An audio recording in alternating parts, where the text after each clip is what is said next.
Hi hello అండి, ఎలా ఉన్నారు? అందరూ బాగున్నారా? ఈరోజు మా పిల్లలకి లంచ్ బాక్స్లో కర్రీ దొండకాయ ఉల్లికారం తయారు చేస్తున్నానండి. అయితే ఈరోజు మాకు కొంచెం చిన్న మెచ్యూర్ ఫంక్షన్ ఉందండి, ప్రోగ్రామ్ ఉంది. అందుకు నేను దొండకాయలు కట్ చేసి పెట్టుకున్నాను. అక్కడికి వెళ్ళాలండి మేము ఇప్పుడు. చిన్న ప్రోగ్రామ్ అది, వెళ్ళాలి. అందుకే పిల్లలకి మాత్రమే ప్రిపేర్ చేస్తున్నాను. ఇప్పుడు చూద్దాం రండి. దొండకాయలు ఒక అరకిలో, గుప్పెడు కరివేపాకు, పెద్ద సైజు ఉల్లిపాయలు 2 కట్ చేసి ముక్కలు పెట్టుకున్నానండి. అలాగే మిక్సీ జార్లో 1 స్పూన్ జీలకర్ర, 4-5 వెల్లుల్లిపాయ రెబ్బలు వేసుకున్నానండి. ఇది ఒక పాయ అండి, పాయ వేసుకున్నాను. అయితే ఉల్లిపాయ ముక్కలు ఇందులో నేను యాడ్ చేసుకుంటున్నానండి. ఉల్లిపాయలు మిక్సీ జార్లోకి యాడ్ చేసుకుంటున్నాను. ఇది మనం ఇప్పుడు మిక్సీ పట్టుకోవాలన్నమాట అండి. ఇందులో ఇంకా 1 స్పూన్ సాల్ట్ వేసుకోవాలండి. 1 స్పూన్ సాల్ట్ వేసుకోవాలి. అలాగే మీ ఇష్టం అండి, మీ ఇష్టాన్ని బట్టి మీరు కారం ఎంతైతే తింటారో అంత కారం మీ ఇష్టము వేసుకోవచ్చు. నేనైతే పిల్లలకి వండుతున్నాను కాబట్టి 1 స్పూన్ వేస్తున్నానండి కారం. 1 స్పూన్ వేసానండి. అయితే అది సరిపోదని మళ్ళీ కొంచెం వేసానండి. కారం వేసుకోవాలి. ఇప్పుడు దీన్ని మనం మిక్సీ పట్టుకోవాలండి. మెత్తటి పేస్ట్ లాగా మిక్సీ పట్టుకోవాలి దీన్ని. ఇదిగోండి ఫ్రెండ్స్, మిక్సీ పట్టేసుకున్నానండి మెత్తటి పేస్ట్ లాగా. ఇప్పుడు మనకి దీంతో పని లేదండి, దీన్ని మనం పక్కన పెట్టేద్దాం. పక్కన పెట్టేసుకుందామండి దీన్ని. ఇది ఒక్కసారిగానే అన్నంలో కలుపుకుని తింటే వేడి వేడి అన్నంలో చాలా బాగుంటుంది ఫ్రెండ్. చాలా సింపుల్గా అయిపోయే రెసిపీ కూడా అండి ఇది. ఇప్పుడు దీని ప్రిపరేషన్ ఎలాగో చూద్దాం. స్టవ్ వెలిగించుకుని దానిపై మందపాటి మూకిడి పెట్టుకోవాలండి. అయితే మనం దీనిలోకి వాటర్ వాడట్లేదు కాబట్టి ఇందులో మనం వాటర్ అసలు యూజ్ చేయమండి. అందుకే మందపాటి మూకిడి పెట్టుకోవాలి. దీనిలో నేను ఆయిల్ యాడ్ చేశాను.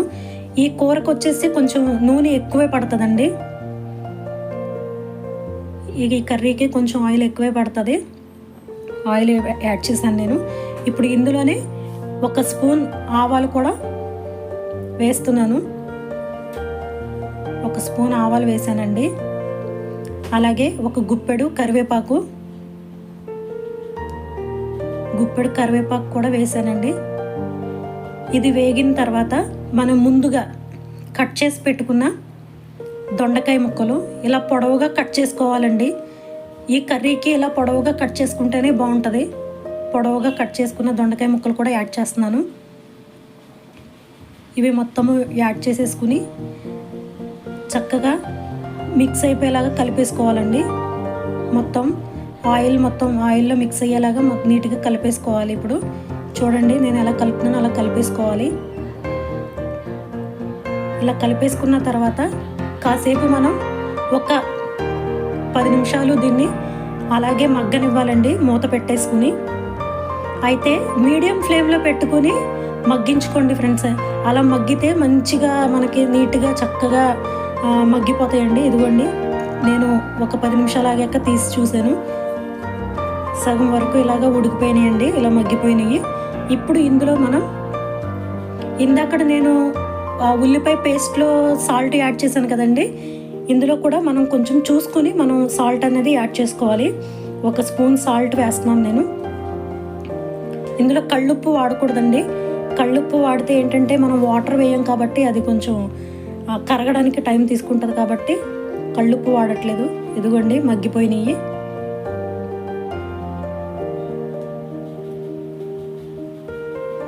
మగ్గిపోయినాయండి నీట్గా. ఇందులోనే కొంచెం మనం ఇప్పుడు పసుపు యాడ్ చేసుకోవాలండి. 1 టీ స్పూన్ పసుపు యాడ్ చేసుకోవాలి.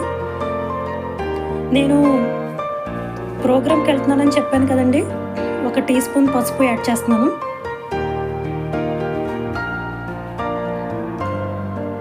ఆ ప్రోగ్రామ్కి వెళ్ళే పిక్స్ నేను ఒక వీడియో కూడా మీకు లాస్ట్లో యాడ్ చేస్తానండి, చూడండి. పసుపు వేసుకుని మొత్తం మిక్స్ అయిపోయేలాగా కలిపేసుకోవాలండి. పసుపు పచ్చివాసన పోయే వరకు ఒక 2 మినిట్స్ ఫ్రై చేసుకుంటే సరిపోతుందండి. అయితే ఇప్పుడు మనం ముందుగా ఏదైతే ఉల్లిపాయ, జీలకర్ర, వెల్లుల్లిపాయ, సాల్ట్, కారం మిక్సీ పట్టుకున్న పేస్ట్ ఏదైతే ఉందో అది దీనిలో వేసేసుకుంటున్నానండి. ఇది కూడా మంచిగా ముక్కలకి పట్టేలాగా కలిపేసుకోవాలి. ఇది మనము మీడియం ఫ్లేమ్లో పెట్టే చేయండి అండి. మంచిగా అంటే మనకి వేగి చక్కగా నీట్గా తయారవుతుంది. మీడియం ఫ్లేమ్లోనే పెట్టండి. నేనైతే మీడియం ఫ్లేమ్లో పెట్టే చేస్తున్నాను. మొత్తం చూడండి చక్కగా నీట్గా కలిసిపోయింది కదా, చక్కగా కలిసిపోయిందండి. ఇప్పుడు దీన్ని మనం మూత పెట్టుకుని మళ్ళా ఒక 10 నిమిషాలు మగ్గించుకోవాలండి. ఒక 10 నిమిషాలు మగ్గిన తర్వాత మనకి కర్రీ అయిపోయినట్లే. కొంచెం కొత్తిమీర చల్లుకుని దించేసుకోవడమేనండి. నేను ఆ క్లిప్ మిస్ అయిపోయిందండి. నేను తీసాను, అది మొత్తానికి ఈ వీడియోలు ఎడిటింగ్లో మొత్తానికి అది మిస్ అయిపోయిందండి. అయితే పిల్లలకి లంచ్ బాక్సులు కూడా పెట్టాను. నేను పిక్ యాడ్ చేస్తాను.